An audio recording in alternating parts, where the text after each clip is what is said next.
Episode की शुरुआत में वसुंधरा जी शंकर से कहती है, और ये सब अचानक कैसे? तब शंकर कहती है, आप बीच में क्यों टोक रही है? पंडित जी ने हमारी शादी का मुहूर्त कल का निकाला है।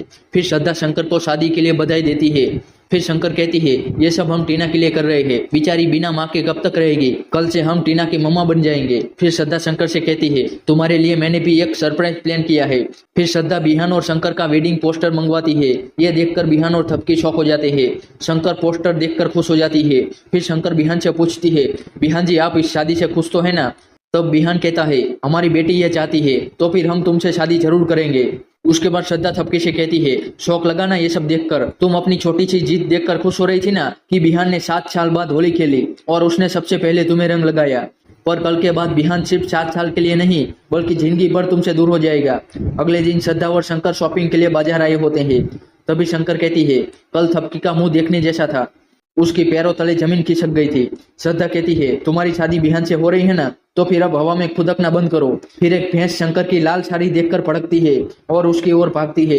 फिर श्रद्धा और शंकर भागती है और भैंस भी उनके पीछे दौड़ती है। उसके बाद भैंस शंकर के सामने आकर खड़ी हो जाती है। तभी उस भैंस का मालिक आकर भैंस को शांत करता है। फिर श्रद्धा वहां पर आकर भैंस वाले से कहती है, अरे भाई साहब, आप भैंस को संभाल नहीं सकते तो इसे रखते क्यों हो? तभी वो आदमी कहता है, सॉरी मैडम जी, वो क्या है, हमारी भैंस लाल रंग देखकर बौखला जाती है। फिर श्रद्धा शंकर से कहती है, क्या जरूरत थी लाल साड़ी पहन कर आने की? अब चलो चलकर तुम्हारा शादी का जोड़ा खरीदते हैं। फिर श्रद्धा और शंकर थपकी और वसुंधरा जी को शादी का जोड़ा खरीदते हुए देख लेते हैं। थपकी वसुंधरा जी से कहती है, माँ अब मुझे दुल्हन बनकर बिहान के सामने आना होगा ताकि उसे सब याद आ जाए। शंकर ये सुनकर श्रद्धा से कहती है, देखा, मुझसे पहले ये दुल्हन बनकर बिहान जी को सब याद दिलवा देगी। अब मेरी शादी कभी नहीं होगी। फिर श्रद्धा शंकर से कहती है, ऐसा कुछ नहीं होगा। तभी श्रद्धा को भैंस वाले की बातें याद आती है। उसके बाद टीना गुलाबो के पास आकर कहती है, गुलाबो तुम तो जानती हो ना कि मैं थपकी आंटी को मेरी मम्मा बनाना चाहती हूँ, पर अगर मैंने ये बात किसी को बताई तो श्रद्धा आंटी पापा को मुझसे दूर भेज देगी। फिर टीना रोती हुई वहां से चली जाती है। बानी ने टीना की बातें सुन ली होती है। फिर बानी सोचती है, इसका मतलब टीना नहीं बदली है। उसके बाद श्रद्धा शंकर को गुलाबो को बाहर ले जाने को कहती है।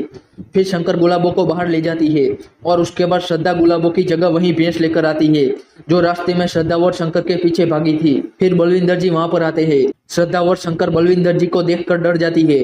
फिर श्रद्धा बलविंदर जी से कहती है, हम देखने आए थे कि गुलाबो ने खाना खाया या नहीं। फिर बलविंदर जी उस भैंस को खाना खिलाने जाते हैं। तभी वो भैंस उनको मारने जाती है। फिर बलविंदर जी कहते हैं, ये गुलाबो को क्या हो गया है? तभी श्रद्धा कहती है, बाबूजी ध्रुव की वजह से गुलाबो ऐसा बर्ताव कर रही है। उसके बाद थपकी शादी का जोड़ा पहनती है। तभी उसे पुरानी बातें याद आती है। फिर थपकी सोचती है, बिहान मुझे बच्चों के लिए जल्दी तुम्हारी याददाश्त वापस लानी पड़ेगी। फिर थपकी को बिहान का मैसेज आता है कि मुझे बाहर आकर मिलो। फिर थपकी सोचती है, बिहान अब तुम्हें मुझे देखकर सब कुछ याद आ जाएगा। फिर तुम खुद ही शंकर से शादी करने से मना कर दोगे। तभी पता चलता है कि थपकी को मैसेज श्रद्धा ने किया होता है। दूसरी ओर बानी टीना और अनन्या से कहती है, मुझे टीना का प्लान मम्मा को बताना होगा। फिर थपकी वहां पर आती है। तब बानी थपकी से कहती है, मम्मा आपने शादी का जोड़ा क्यों पहना है? थपकी कहती है, बेटा ये सब बातें बाद में होगी, पहले तुम ये बताओ कि तुमने बिहान अंकल को कहीं देखा है? बानी कहती है, नहीं मम्मा, अंकल यहाँ नहीं है। फिर वो भैंस थपकी का लाल जोड़ा देखकर उसको मारने दौड़ती है। तभी थपकी सब बच्चों को लेकर घर के अंदर चली जाती है, लेकिन वो भैंस पीछे पीछे अंदर आ जाती है। फिर बिहान थपकी को बचाने उसके पास आता है। उसके बाद बलविंदर जी भैंस को शांत करने जाते हैं, पर वो भैंस उन्हें मारने दौड़ती है। तभी ध्रुव आकर बलविंदर जी को बचा लेता है। फिर वो भैंस थपकी और टीना को मारने जाती है। तब एपिसोड समाप्त होता है।